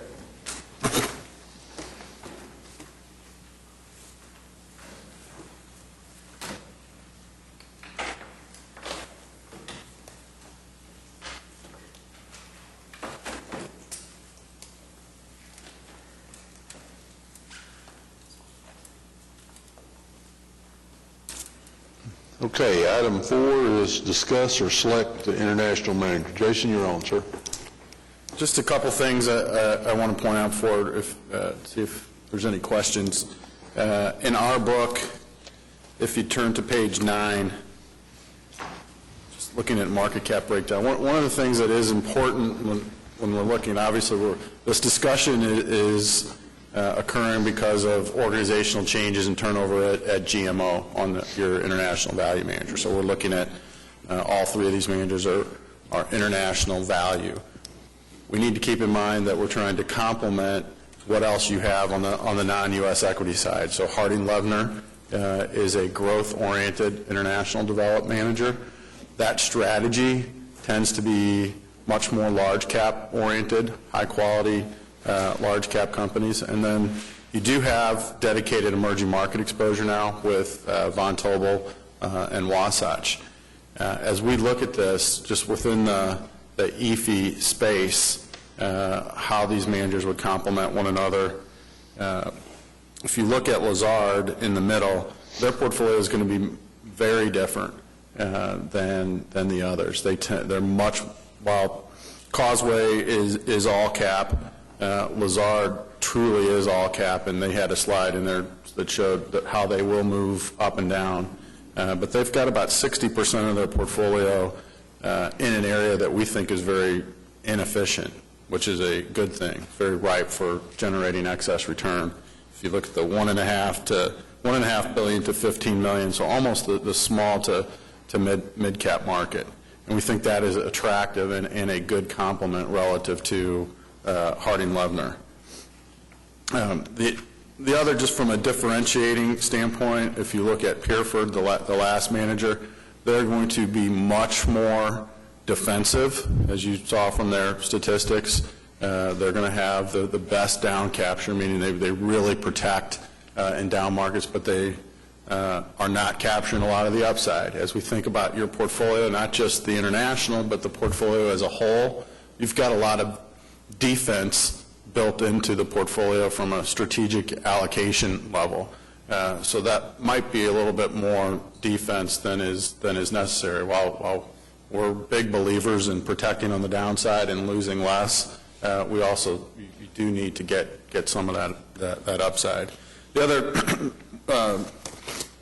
other page I just would point out is on page 10.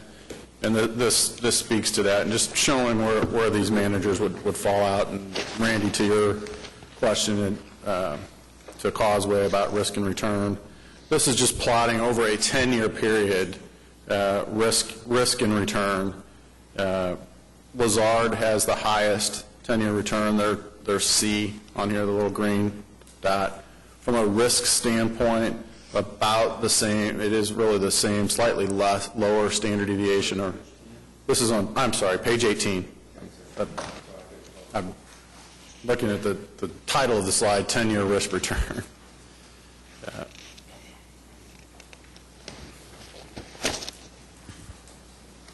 Way out on the left, as Pierford showed in their data, is Pierford, so much more conservative. They are, over time, they are generating a higher return, but certainly relative to the other 2 candidates here, much more conservative. Causeway, a little bit higher standard deviation, but from a risk-reward standpoint, they're getting more return, so they are getting compensated for that. They're A. And then Lazard, higher return, slightly lower standard deviation than the benchmark, which is E there. So I do think it's important to keep in mind what you have in your portfolio, how these strategies will complement. All three of these managers, really, international stock investing is what they do. Both Causeway and Lazard. Causeway specifically is 100% value shop. That's all they do. Lazard does have other strategies, although this being really their flagship strategy. From a vehicle standpoint, I don't know how. I don't think this is a major issue. I did ask the question about minimums for separate accounts. At your size, we don't think a separate account is appropriate because of the cost of custody and clearing. You don't have separate accounts today. While the management fee can be low, there are additional costs that would be charged by your custodian, J.P. Morgan, and all three of these firms are going into emerging markets, and that would be a bit overwhelming. So the cost in the funds includes you getting the leverage of other investors and the size of the fund to bring down the custody and clearing charges. But Causeway has a commingled fund that is going to run somewhere between 75 and 80 basis points for your size of your investment. Lazard would be an institutional mutual fund, not a commingled fund, but all in about 88 basis points. And Pierford is a commingled fund, which would be probably in the 85, about the same range. So I just point that out. You currently have a institutional mutual fund with Harding Loevner as well. There's, as time has gone on, lots of institutional investors have moved from separate accounts to commingled funds or even mutual funds, and really if the price is right, it's more an efficiency of accessing that asset class that we think is what's important. So any questions on the... Any board members got any questions? So you're looking at Lazard would fit in with the complement with our other manager. Obviously, we like all three of these managers, right. But as we look at what you have in your international portfolio, we think the area and approach of Lazard more of a relative value. They tend to do well, and they're not too deep value where they're going to look really poor in certain market environments, and they like to operate in an area that I think is ripe with inefficiency. So I think they'd be a good fit. What's the pleasure of the board? Mr. Chairman, what impressed me on Lazard, where they have offices throughout the world, rather than someone sitting behind a desk in either London or New York or San Francisco. I think they have a better input into the product. They've been in business since 1848, and it seems that they'll probably be in business for a number of years in the future. So is that, you going to make a motion to that effect? I would so move we go with Lazard. Motion has been made and second. Or any discussion? Any discussion? All those in favor signify by aye. Aye. Opposed, same sign. Ayes have it. Thank you, sir. Okay. Item 5 is receive the report. We have 3.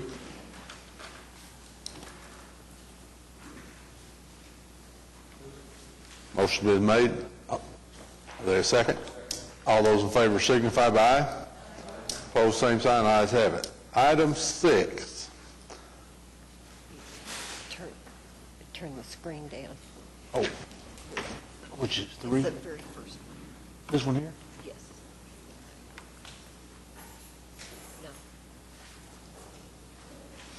No. Louise, you're on. Is it this one? Thank you. Try. Just have the lights going. Well, Dim the lights for effect. wait a minute, I done messed up. Is that it? Is that it? There we go. There we go. I think somebody else done that. Delayed, right? Well, good morning. Good morning. I would have thought at this point you'd need a break rather than being ready to hear the actuary report. Well, you're so active, you'll make it so nice. I'm going to try. I'm going to try really hard not to bore you this morning. I am pleased to be here. It's good to be back. It's good to see everyone. And it's actually nice for a change to have good news from a financial perspective to deliver to the board. I don't have too many opportunities to do that these days, so I'm happy to be here and happy to have good news. So everyone has a copy of the report electronically on your screens. You guys have screens? Okay, great. Oh, yeah, we can get it if you move all your junk out of the way, you can see it in front of you. Okay, that's great. You can figure out how to look at it. Yeah. I'd like to start on page A-2 of the report. Each year we perform an actuarial valuation of the retirement system, which includes, of course, an assessment of system liabilities, the dollar value associated with the benefit promise that this system has made to current city employees, current retirees, folks that have quit city employment but are eligible for benefits in the future. And after computing the liabilities, we then compare them to the assets held in trust. And based on that comparison, we come up with a contribution that is sufficient to fund the obligations of the plan over the future working lifetimes of current city employees, members of this retirement system. Looking at page A-2, you see a chart with lots of numbers. You know, we're actuaries, we like numbers. And I guess I'd like to focus really on just the last 3 rows, the total computed contribution rate. It's certainly common among public plans that, such as yours, that are considered open. So a new city employee joins the city, they become a member of this plan. The plan is said to be open. Certainly a common way of expressing contributions is to express them as percents of member payroll. And in the 2 columns at the very top, you see the 2 different measurement dates, the actuarial valuation dates. Really, they're just measurement dates, the dates at which we do our calculations. They correspond to budget years of the city in the future. And you can see, just looking at the contributions, the city's contribution rate in particular, that contributions are lower than last year. So between 2012 and 2011, contributions have decreased. The main reason for this is the package of plan changes that was adopted by City Council earlier this year. Those would include changes in some of the economic assumptions used to value the plan, as well as a change in the cap on what we call post-retirement COLA. And that's described in words on page A-5 of your report, the comments section of the report, under comment B. When contributions decrease, usually people are less concerned about why that happens. There's far more interest in knowing why when contributions go up. But certainly the actuary's job is to explain changes like this to the board and other interested parties. So you see the change in the assumed investment return from 8% net of expenses to 7.5%. And this is actually a fairly common change, or at least a desire on the part of many public funds, is to reduce their investment return assumptions.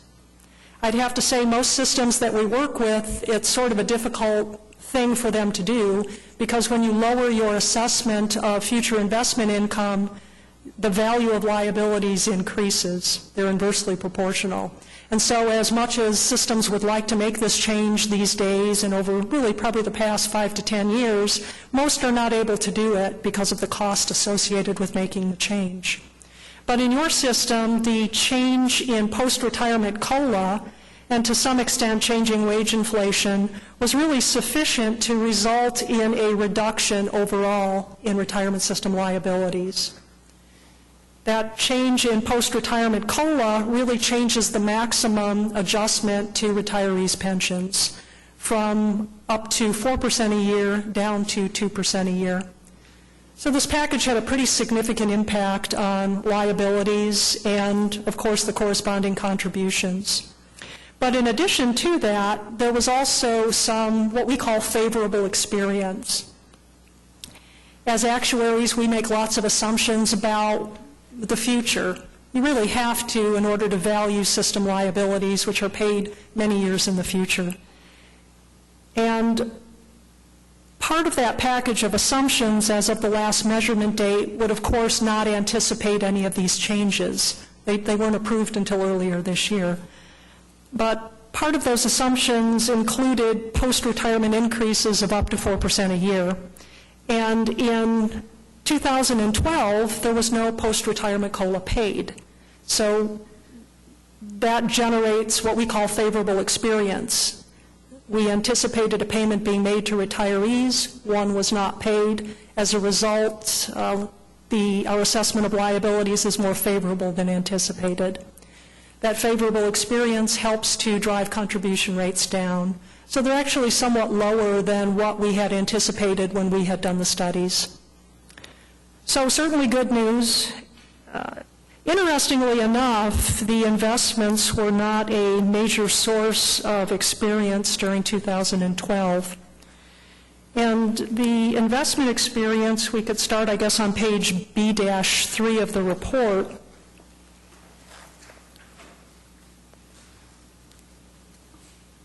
I would say in a typical year, the investment experience is usually pretty significant in terms of explaining changes that happen from one year to the next. It tends to be a pretty big driver of changes in contributions in a plan that's well-funded.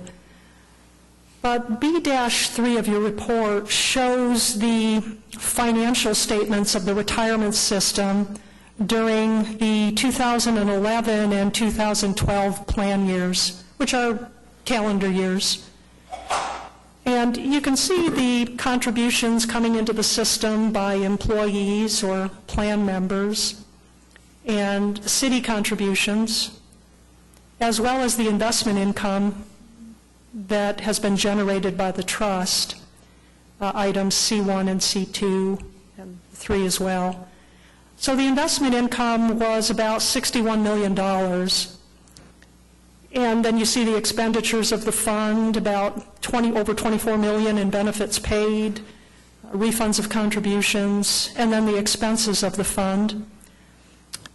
And when you put all of this together, you can see the net increase in trust assets of over $51 million. But in addition, the rate of return based on our calculations, which includes, it's really net of expenses, administrative and investment, the rate of return was over 12%, which certainly is higher than what was anticipated for calendar year 2012, but of course we're not using the market value of assets to do our calculations. What we're doing is shown on page B-4.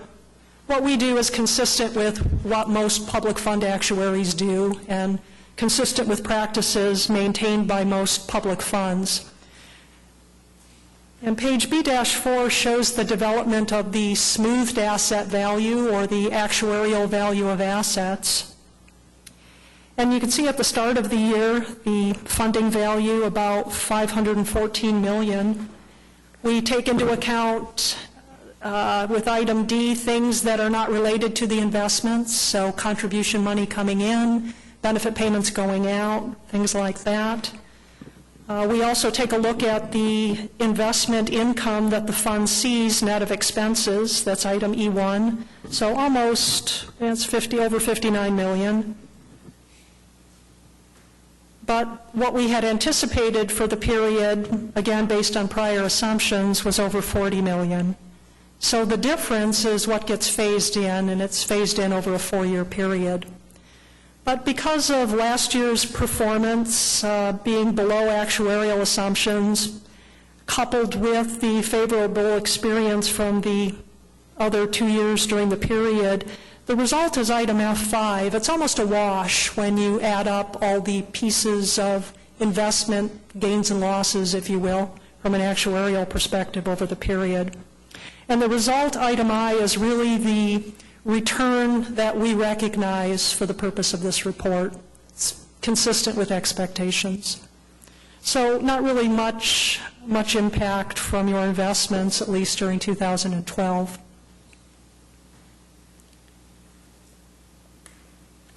And let's see, on page D-1 of the report, we have a history of the funding progress of the plan.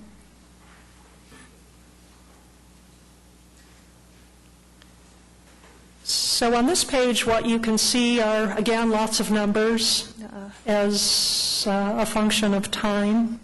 We see the different valuation dates from 2002 to 2012. And just focusing on the last 2 years, the number in sort of near the center of the chart, the funded ratio, you can see that that improved over the prior year from almost 87% to about 99% when we round, technically 86.6 versus 98.9. And again, the funded ratio, it's really the ratio of assets to liabilities. So in very simple terms, if the plan were to shut down on 12/31/2012, it would mean that for every dollar in liabilities, you would have about 99 cents in assets, which is really, very good news. Certainly, when a rating agency looks at your books, that's going to be something that would favorably impress them. And again, this is really the result of the package of plan changes, by and large.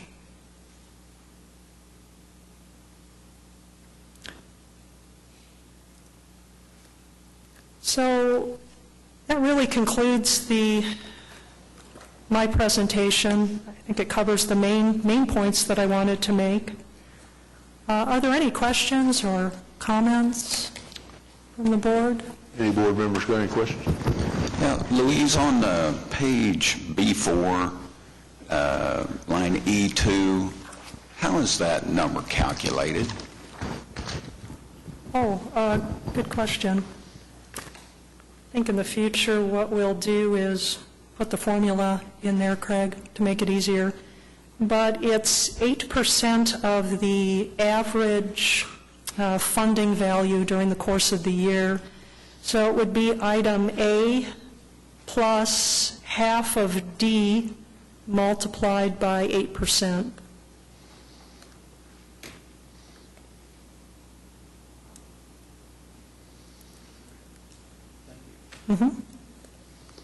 Are there Any other questions anybody has? Yes, or a comment or so. Again, explaining to the retirees the necessity of putting a cap on the COLA, especially since they hadn't had one the few previous years, but they did get 1.7 this year. And they understand how the wheel goes around, and this was something that needed to be done and had to be done. And the results are very encouraging, I would say, to the 98.9 from what it had been. In fact, from the figures I've seen, I think this is probably the strongest retirement system in the state of Oklahoma right now. But one of the things that had been asked of me, and I would throw something out, just comments right now. One of the things included in benefits is death gratuity to the beneficiary. I'm not sure how many deaths we had last year, but on page B11, it shows that 49 were removed from the rolls. Now, not all those were retirees, some of those were survivors. That's probably true. But imagine, say, 35 and maybe 40, something like that. Some of them inquired if that death gratuity was increased nominally, say, $1,000 a year from the $5,000. Would that be a significant strain on the, that's general question.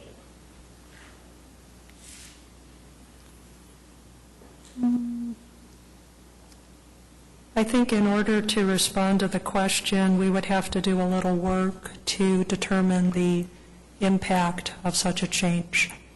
It's a little hard to say off the top of my I head. understand that, but see where I'm coming, that Sure. it was installed in, I think, 2002, Right. and there's not been a change since then. Right. And also, what's a little bit deceptive is the amount is subject to taxation. So actually, it's not a net amount of 5,000, that's the gross amount. Right, it's before taxes. When the benefit was originally designed, it was designed in coordination with the benefits that are offered for life insurance, meaning the total will be a number of burial costs. It's not meant to provide other types of benefits. That was what it was primarily designed for. So 15,000 is still above the total cost of the most average funeral matter.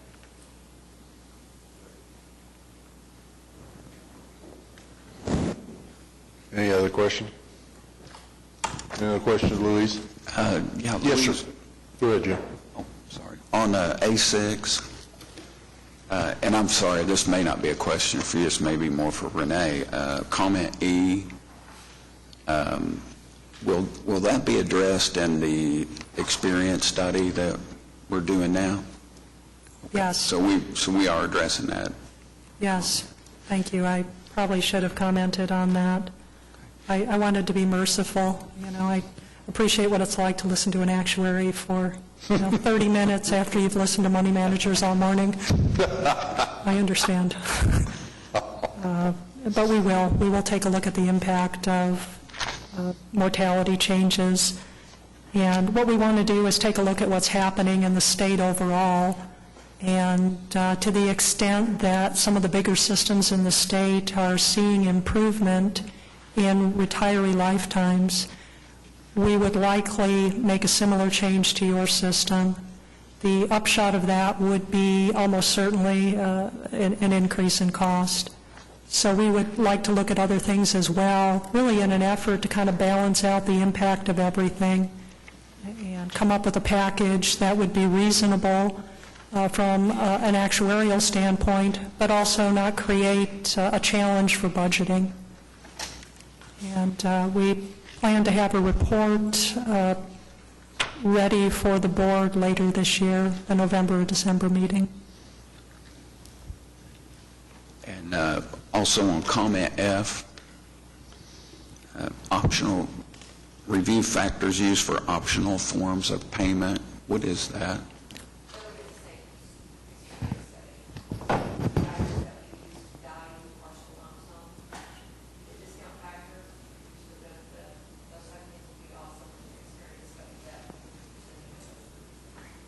Okay. Very good. Thank you. You're welcome. Go ahead. Yeah, I just had one question. It seemed like in last year's report that we had a place where you gave us the funded position, but then you also gave us if we didn't use the blended methodology, the 4-year blending, what our actual, like basically market position would be. And I may have overlooked that. I just didn't see that. You're right. The reason that we usually include that information in reports is when the smoothed asset value is inflated relative to market. It's really more of a cautionary note. In this report, you're right, it's not there. And the reason it isn't there is because the smoothed asset value and the market value of assets are almost identical. The funding value, we're phasing in investment losses, and when you have a lot of them, the smoothed asset value tends to be inflated relative to market, and we always want to give you a balanced picture. But right now, there's really not a whole lot of difference between the market value, funded ratio, and plan's asset value, but good observation. Any other questions? Well, I think the board needs to be commended for making those changes to bring the system up to this high level. Okay, ma'am. Thank you so much. Thank you. Okay, item 7 is ratify the payroll. Motion been made, or a second? All those in favor signify by aye. Same sign, opposed, same sign, ayes have it. Item 8 is approve the claims docket. Motion been made, or a second? All those in favor signify by aye. Opposed, same sign. Item 9 is approve the following applications for service retirement, and there are 10 of them. Motion been made, are there a second? All those in favor signify by aye. Opposed, same sign, ayes have it. 10 is receipt of report of death, and there are 8 of them. Motion been made, are there a second? All those in favor signify by aye. Opposed, same sign, ayes have it. Item 11 is receipt of report of death and authorize the secretary to make the necessary changes to the following. Motion been made and seconded. All those in favor signify by aye. Opposed, same sign, ayes have it. Item 12 is approve the following applications for vested rights, and there are 2 of them. Motion been made and seconded. All those in favor signify by aye. Opposed, same sign, ayes have it. Item 13 is approve the request of the following to terminate vested rights and commence drawing retirement benefit. Motion been made, seconded. All those in favor signify by aye. Opposed, same sign, ayes have it. Item 14 is discuss and authorize. There's 2 items. We'll take them separately. The first one is to terminate GMO. And what do we need to do, Jason? Well, I would just recommend the board authorize that subject to the legal review of the Lazard. Well, actually, it's going to be a mutual fund purchase, but getting that set up and done. Okay. And then authorize the administrator to do that. Okay. Motion been made, or the second? All those in favor signify by aye. Opposed, same sign, ayes have it. Item B is the statement of investment policy and guidelines that you gave us last month, and you should have a copy of those for the changes that need to be taken care of. Everybody has a copy. These are pretty brief and simple here, but we'll start on page 6. The first change is essentially 3 pages of changes here. And it is the absolute return objective being changed from 8% to 7.5%, which was just discussed in the actuarial review.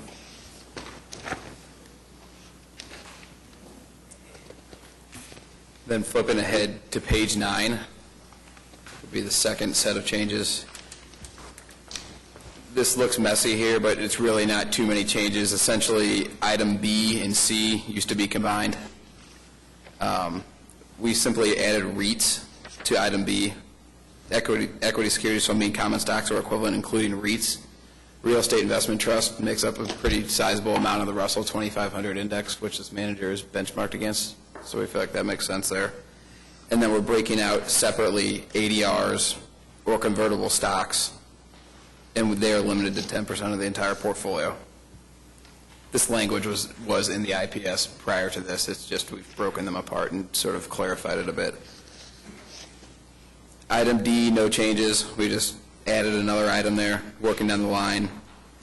And then finally, item E, cash has been limited to 10% of the total portfolio of an individual manager here in the small, mid-cap equity space. What we've added here is that the manager may invest in ETFs in order to equitize these short-term cash positions at a 5% limit. This is simply to passively invest portions of this short-term cash in very liquid vehicles. So just some background on this. Every year, we send the guidelines out to all of your managers just to make sure they're still appropriate. Are there any issues? So this is in collaboration with the managers. These comments came back from Ernest. So we don't think, we're not changing anything. It's more just making it consistent with what actual, and clear what actual practice is. And then finally, to page 21, this was on the fixed income core and plus. We just making the math add up there, 75 to 100 and 0 to 25% on the plus portion. Okay. And the other thing, in your investment policy, it does say that you review the investment policy annually. This is that process. Okay. So we recommend those changes. Okay, what's the pleasure of the board? Can I ask a quick question?